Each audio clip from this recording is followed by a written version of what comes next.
Hey traders, quick update on ZEC crypto. It's up 11% in the last 24 hours, now trading around $247. But here's something wild.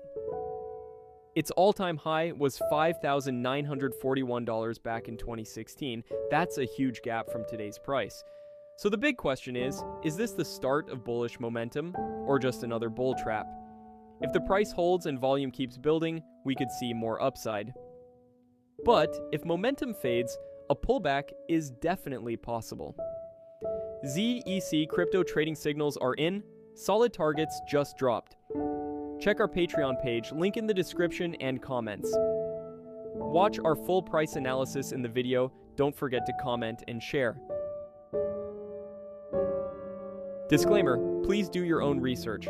This content is for informational purposes only and is not financial advice.